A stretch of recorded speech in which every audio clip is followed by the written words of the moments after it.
ಎಲ್ರಿಗೂ ನಮಸ್ಕಾರ. ಇವತ್ತು ನಾನು ನಮ್ಮ ಉತ್ತರ ಕರ್ನಾಟಕ ಶೈಲಿಯಲ್ಲಿ ಮಾಡುವಂಥ ಶೇಂಗಾ ಉಂಡೆ ರೆಸಿಪಿನ ತೋರಿಸ್ಕೊಡ್ತಾ ಇದ್ದೀನಿ. ಅದಕ್ಕೆ 1 ಬಟ್ಲು ಶೇಂಗಾ ಬೀಜ ತೊಗೊಂಡಿದ್ದೀನಿ. ಅದೇ ಮೆಜರ್ಮೆಂಟ್ಗೆ ಬೆಲ್ಲ 7ರಿಂದ 8 ಬಾದಾಮಿ ತೊಗೊಂಡಿದ್ದೀನಿ, ಗಸಗಸಿ ಮತ್ತು ಒಂದು 4 ಏಲಕ್ಕಿ ತೊಗೊಂಡಿದ್ದೀನಿ. ಲಾಸ್ಟಲ್ಲಿ ಆ್ಯಡ್ ಮಾಡೋದಕ್ಕೆ ಬಾದಾಮಿ ಮತ್ತು ಗೋಡಂಬಿನ ಸಣ್ಣಗೆ ಕಟ್ ಮಾಡಿ ತೊಗೊಂಡಿದ್ದೀನಿ. ಬಾದಾಮಿ ನಿಮಗೆ ಆಪ್ಷನಲ್ ಆಗಿರುತ್ತೆ, ಹಾಕಲೇಬೇಕು ಅಂತ ಏನಿಲ್ಲ. ಈಗ ಒಂದು ಬಾಣಲಿಗೆ ಶೇಂಗಾ ಬೀಜ ಹಾಕ್ಕೊಂಡು ಒಂದು 10 ನಿಮಿಷ ಫ್ರೈ ಮಾಡ್ಕೋಬೇಕು. ನೋಡಿ, ನಾವು ಶೇಂಗಾ ಉಂಡಿನ 2 ರೀತಿಲಿ ಮಾಡ್ಕೊತೀವಿ. ಒಂದು ಬೆಲ್ಲದ ಪಾಕ ತೊಗೊಂಡು, ಇನ್ನೊಂದು ಪಾಕ ಇಲ್ಲದೇ ಮಾಡುವಂಥದ್ದು. ನಾನೀಗ ನಿಮ್ಗೆ ತೋರಿಸ್ಕೊಡ್ತಾ ಇರೋದು ಪಾಕ ಇಲ್ಲದೇ ಅತಿ ಕಡಿಮೆ ಸಮಯದಲ್ಲಿ ಮಾಡುವಂಥ ರೆಸಿಪಿ ತೋರಿಸ್ಕೊಡ್ತಾ ಇದ್ದೀನಿ.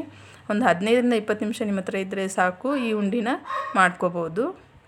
ಈಗ ನೋಡಿ, ಲಾಸ್ಟಲ್ಲಿ ಶೇಂಗಾ ಬೀಜ ಮುಕ್ಕಾಲು ಭಾಗ ಹುರಿದಾದ್ಮೇಲೆ ಲಾಸ್ಟಲ್ಲಿ ಬಾದಾಮಿನ ಆ್ಯಡ್ ಮಾಡ್ಕೋಬೇಕು. ಬಾದಾಮಿ ಏನು ಜಾಸ್ತಿ ಹುರಿಯೋ ಅವಶ್ಯಕತೆ ಇಲ್ಲ. ನೋಡಿ, ಈಗ ಇದನ್ನು ಒಂದು ಪಾತ್ರೆಗೆ ತಗೊತಾ ಇದ್ದೀನಿ. ಒಂದು 5 ನಿಮಿಷ ತಣ್ಣಗಾಗಬೇಕು. ಅಷ್ಟರಲ್ಲಿ ಅದೇ ಪಾತ್ರೆಗೆ ಗಸಗಸೆನ ಹಾಕ್ಕೊಂಡು ಫ್ರೈ ಮಾಡ್ಕೋಬೇಕು. ಈ ಗಸಗಸೆ ಹಾಕೋದ್ರಿಂದ ಫ್ಲೇವರು ಚೆನ್ನಾಗಿ ಬರುತ್ತೆ. ಮತ್ತು ಜಾಸ್ತಿ ಎಲ್ಲ ಸ್ವೀಟ್ಗೂ ಇದನ್ನು ಹಾಕಬೇಕು, ಚೆನ್ನಾಗಿರುತ್ತೆ ಫ್ಲೇವರು.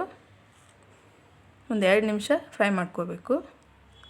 ಈ ಉಂಡಿನ 15ರಿಂದ 20 ದಿವಸ ಇಟ್ಕೊಂಡು ಸ್ಟೋರ್ ಮಾಡ್ಕೊಂಡು ಆರಾಮಾಗಿ ತಿನ್ಬೋದು. ನೋಡಿ, ಈಗ ಸಿಪ್ಪೆ ತೆಗೆದಿಟ್ಕೊಂಡಿದ್ದೀನಿ ಶೇಂಗಾ ಬೀಜನ. ಒಂದು ಮಿಕ್ಸಿ ಜಾರಿಗೆ ಹಾಕ್ಕೊಂಡು ಬೆಲ್ಲ ಮತ್ತು ಏಲಕ್ಕಿನ ಸೇರಿಸ್ಕೊಂಡು ಗ್ರೈಂಡ್ ಮಾಡ್ಕೋಬೇಕು.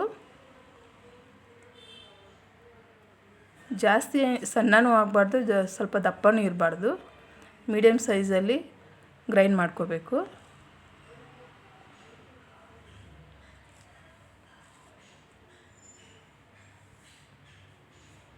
ನೋಡಿ, ಈ ಥರ ಗ್ರೈಂಡ್ ಮಾಡಿಕೊಂಡು ತರಿಯಾಗಿರಬೇಕು. ಒಂದು ಪಾತ್ರೆಗೆ ತಗೊತಾ ಇದ್ದೀನಿ.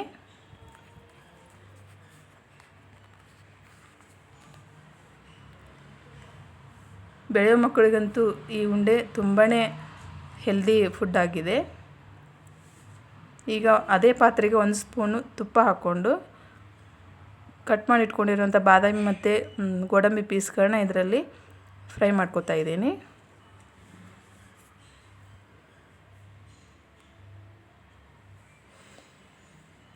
ಒಂದು 2 ನಿಮಿಷ ಫ್ರೈ ಮಾಡ್ಕೋಬೇಕು.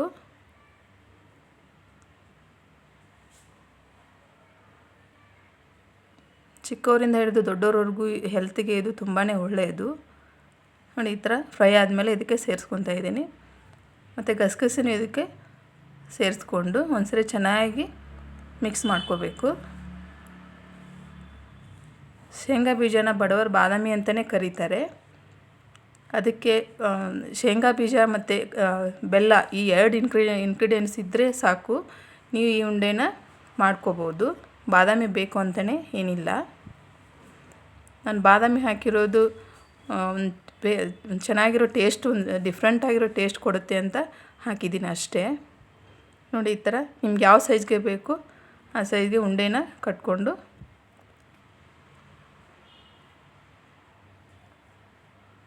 ನೋಡಿ, ಈ ಥರ ಉಂಡೆನ ಕಟ್ಕೋಬೇಕು. ಈ ರೆಸಿಪಿ ನಿಮಗೆ ಇಷ್ಟ ಆಗಿದೆ ಅಂದ್ಕೊತೀನಿ. ಎಲ್ಲರಿಗೂ ನಿಮ್ಮ ಫ್ರೆಂಡ್ಸ್ಗೆ ಎಲ್ಲರಿಗೂ ಶೇರ್ ಮಾಡಿ, ಹಾಗೆ ಕಮೆಂಟ್ ಮಾಡಿ, ಲೈಕ್ ಮಾಡಿ, ನನ್ನ ಚಾನಲ್ನ ಸಬ್ಸ್ಕ್ರೈಬ್ ಮಾಡ್ಕೊಳ್ಳಿ. ಮತ್ತೆ ಮುಂದಿನ ರೆಸಿಪಿಯೊಂದಿಗೆ ಸಿಗ್ತೀನಿ. ಧನ್ಯವಾದಗಳು.